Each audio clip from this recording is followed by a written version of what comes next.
안녕하세요. 김유갑의 경제부동산입니다. 구독, 좋아요 부탁드립니다. 앞으로 매물폭탄이 기다리고 있는 것을 아십니까? 150만 채가 넘는 임대주택 사업자의 매물과 함께 다주택자, 법인사업자, 그리고 갭투자의 매물까지 한꺼번에 쏟아져 나올 가능성도 있습니다. 승승장구하던 부동산 시세가 꺾이기 시작했으므로 대세하락을 기다리거나 최소한 겨울 흐름을 보며 금매를 잡도록 노력해야겠습니다. 부동산 매물 폭탄 쓰나미가 몰려오고 있는데 어디 현장에 출동해 볼까요? 3년간 9가지 부동산 매물 홍수 쏟아진다. 한 가지도 아닙니다. 무려 9가지예요. 자, 9가지 부동산 매물 홍수. 여기 지금 번개가 막 천둥 번개가 치고 있죠. 비가 막 엄청 쏟아지고 있습니다. 매물 홍수의 날벼락을 피해야 합니다.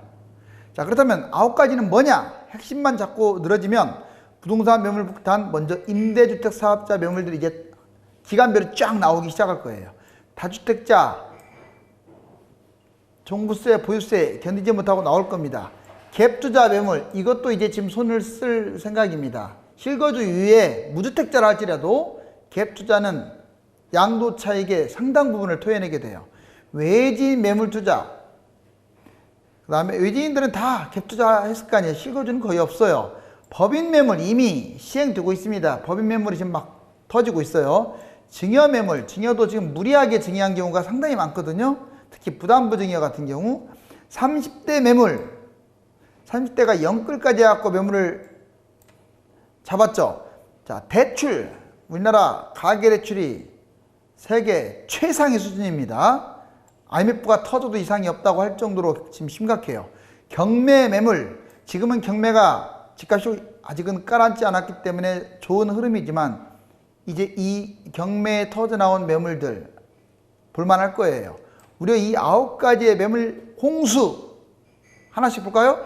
자, 9가지 투자 세력 부동산 3단계. 여기 2017년, 물론 이전에도 이렇게 여기서부터 이렇게 올라왔어요. 2013년부터. 그런데 중간 지점은 이제 문재인 정부 때 딱 들어와서 부동산 투자를 띄우기 했다라는 의심을 받고 있어요. 누가?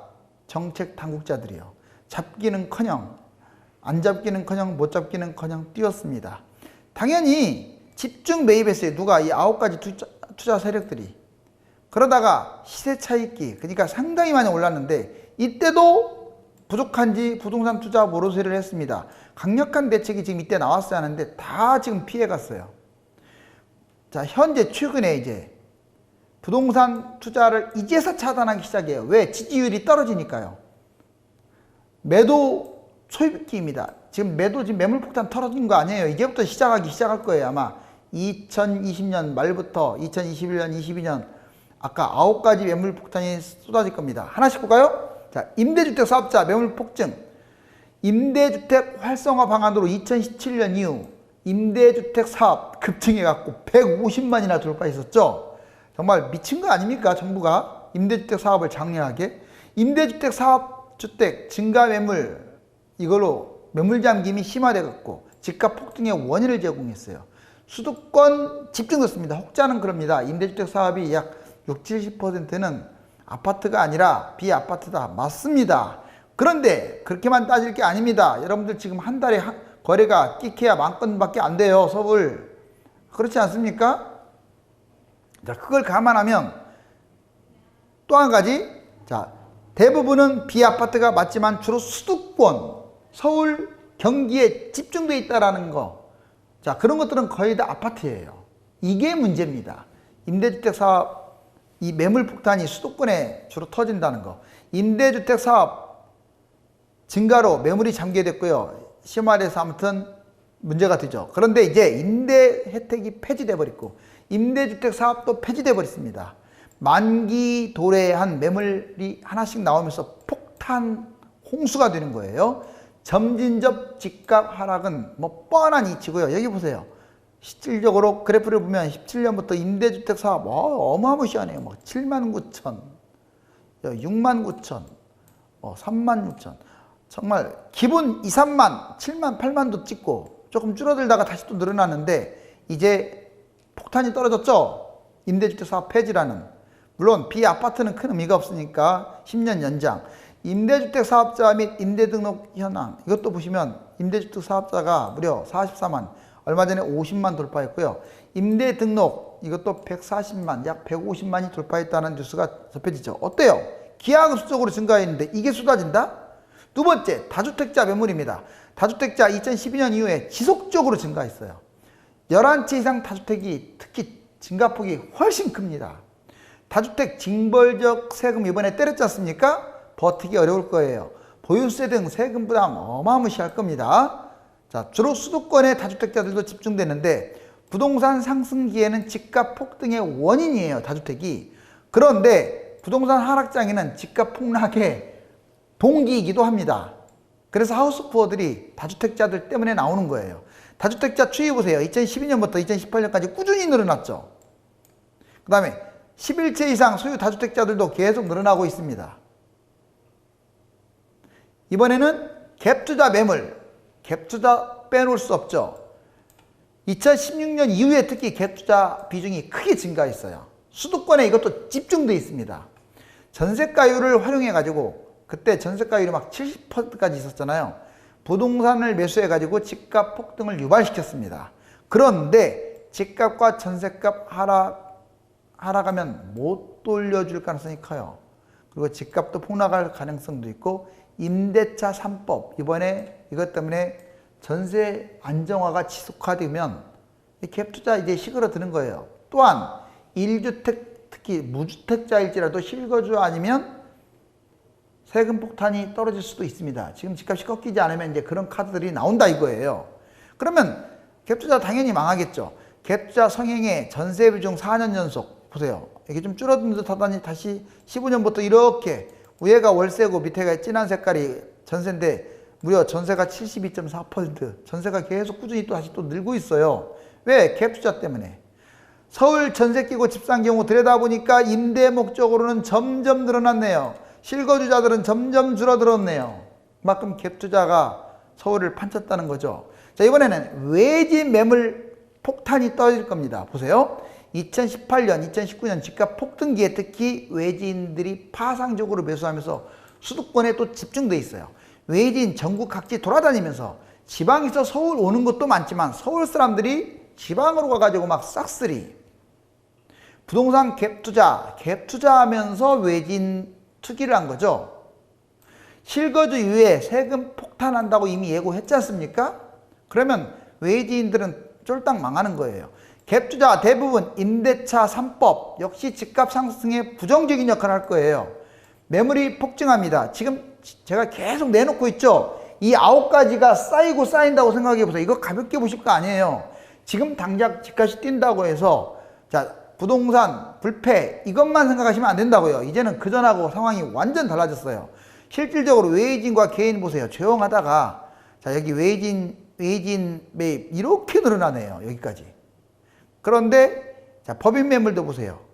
개인이 법인으로 바꿔갖고 이렇게 늘어났어요. 외진 서울 아파트 매매 거래 2019년 기준으로 쭉 올라가고 있죠. 지금 제가 지적한 이 투기성 매물들이 계속 지금 증가했잖아요. 그럼 증가만 할까요? 감소도 할 거 아닙니까? 이게 감소의 시점이 2020년이라고 이게 분기점. 법인 사업자 매물 폭증했습니다. 법인 사업자 2018년 이후에 폭발적으로 증가했고 종합소득세, 양도소득세 절감하려고 부동산 매입해가지고 집값 폭등을 유발했어요. 아주 고약하죠. 결국 법인 혜택 대폭 축소하고요. 사실상 부동산 매입을 제한시키거나 다름없고 즉 법인 매물이 이제 지금부터 지금 터져 나오고 있습니다. 여기 보시면 실질적으로 자 1월부터 7월까지 이렇게 쭉 늘어났어요. 자 그러다가 이제 이렇게 갑자기 늘어나니까 이제부터는 이제 줄어들겠죠. 자 서울이 상대적으로 다른 곳보다 많이 늘어났습니다. 30대 매물 폭증. 30대는 뭐 투기라고 할 수는 없죠. 이제 30대라는 거니까 앞에는 투기성 매물이 좀 많은데 그런데 30대는요 연끌을 해가지고 본인의 분수 이제 본인의 어떤 체력에 후달리는 그런 상태에서 부동산을 매수한 거예요. 보실래요? 2018년 이후에 특히 2018년 이후에 부동산 경험이 없는 30대 고액 연봉자가 과다 대출로 매입을 했습니다. 연봉은 1억인데 자기 자본금이 2억밖에 안 돼요. 영끌해갖고 3, 4억 어떻게 신용대출까지 끌어당겨갖고 집을 잡았는데, 자, 상승장에는 좋죠. 이제 하락의 쓴맛을 보면 큰일 나겠죠. 부동산 상승과 청약 포기로 최근 2년간 집값 폭등의 가장 큰 원인을 제공했습니다. 그런데 경제 위기, 경제 침체, 과다 대출, 원금 환수 이게 어려워지면 패닉 매물이 폭증할 가능성이 커요. 여러분들 끝까지 대기업 다닌다고 착각하시면 안 돼요. 지금 경제 위기 한번 터지면 완전 싸그립니다. 경제 위기가 아니라도 지금 미국도 지금 마이너스 30% GDP 2분기에 추락을 했다고 하잖아요. 지금 유동성으로 계속 그 주가 방어하고 있습니다. 왜? 대통령 선거에서 당선되려고 트럼프가. 그걸 또 따라가고 있는 다른 나라. 그러니까 거품이 막 엄청난 거예요. 주가들이. 실적도 개판이면서 부동산은 더 개판이에요. 실적도 없는 부동산은 지금 막 치고 올라갔잖아요. 이 국제사회의 이 거품, 부동산과 주가의 거품이 결국은 터질 거예요. 그러면 30대들 만약 직장 잃어버리면 이건 난리 나는 거예요. 30대 서울 아파트 매입 비중 계속 늘어났습니다. 20%에서 지금 33%까지 찍고 갔네요. 30, 40대 서울 아파트의 매입 비중, 특히 30대가 아예 치고 갔어요. 33%. 이거 2월까지밖에 안 나왔는데 지금은 계속 올라가고 있어요. 30대가. 영끌. 자, 이번에는 증여 매물도 폭증하고 있습니다. 자, 집값이 계속 올라가면 좋은 줄 알고 이쁜 줄 알고 이 상투장에 증여를 해요. 왜 증여를 시킵니까? 자, 웬만하면 파세요. 팔고 차라리 가장 좋은, 가장 저평가된 그나마 그 아파트를 사주는 게 증여보다 나아요. 증여한 내 매물 하나에서 고르는 것보다 수백만 개의 매물에서 고르는 게 더 유리하잖아요. 자, 2013년 이후에 6년째 지속적으로 증여가 증가했어요. 특히 부담부 증여라고 대출 끼고 전세 끼고 한 증여가 많아요.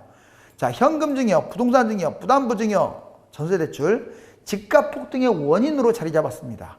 증여세와 이제 증여 취득세를 크게 올린다라고 지금 꼼수 못 쓰게끔 한다고 하지 않습니까? 자, 법이 바뀌면 즉시 시행한다고 했어요. 상승기 과도한 증여가 많아서, 그러니까 무리하게 증여한 것도 많아요. 지금 대출 끼고 하락 시에, 그러니까 부모도 죽고 자식도 죽고 어떤 그런 현상이 벌어질 수도 있어요. 매물 폭탄으로 자리 잡을 가능성이 큽니다. 이번에는 과다한 대출도 문제가 돼요. 폭증했죠. 자, 대출, 우리나라 대출이 GDP 대비 300, 거의 40%. 일본 다음이고 중국도 330, 일본은 550, 동아시아 3국이 지금 아주 위험해요. 주요국 GDP 대비 가계부채 최고 수준입니다. 집값 거품은 사실상 세계 1위권이고요. 집값이 계속 오르자 대출을 과다하게 이끌어가지고 아파트를 매수한 거예요. 그러다 보니까 부동산이 폭등한 거고요. 근데 경제 위축으로 소득이 만약 축소되거나 또는 이자와 원금 부담이 생긴다면 볼 것도 없이 매물이 지금 난리 날 거예요. 경매 증가할 겁니다. 특히 대출을 무리하게 잡은 사람들은 집값이 예민해요. 오르는 거야 당연하게 느끼겠지만 떨어지는 것은 참을 수가 없습니다. 경매 매물 폭증. 자, 여러분들 경매가 많이 쏟아진다는 것은 경기가 그만큼 안 좋아진다는 거 아닙니까? 실질적으로 여기 보시면 집값은 올라가는데도 경매 매물은 막 쏟아지고 있어요. 자, 나중에 이제 유찰, 낙찰은 여러분들 낙찰은 힘들면서 경매 매물은 계속 늘어나게 되면 경매가 자꾸 떨어지게 되겠죠. 이제 그럴 날이 머지 않은 것 같아요. 부동산 침체기인 2010년, 2013년과 2020년 이후 경매 폭증, 2014년 이후 6년간 경매 열풍으로 집값 폭등의 어떤 원인을 제공했어요. 경제 위기와 침체가 장기화되면 소득 축소와 실업자 증가하여 경매도 역시 급증하게 됩니다. 자, 현미경을 들이미시고 돋보기를 들이미세요. 이 부동산 시장을 정확하게 진단을 하셔야 합니다. 제가 지금 집값이 뭐 당장 오늘부터 대폭락한다는 얘기를 하는 게 아니에요.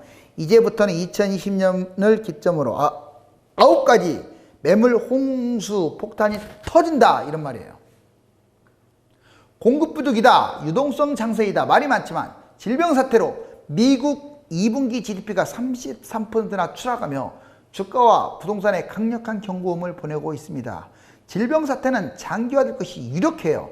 세계 경제가 구렁텅이로 빠지면서 유동성 폭탄이 언제 터질지 조마조마한 상황이므로 고점 매수는 자제하시기 바랍니다. 아주 재밌고 통쾌한 김준갑 재테크 꽉 잡아줘 유튜브 채널이 오픈됐으니까 유튜브나 네이버에 검색하여 많이 구독해 주시기 바랍니다. 유료 상담 네이버와 다음 1000만명 부동산의 꿈 카페 가입하셔서 전화번호를 보고 유료 문의를 하시면 되겠습니다. 감사합니다.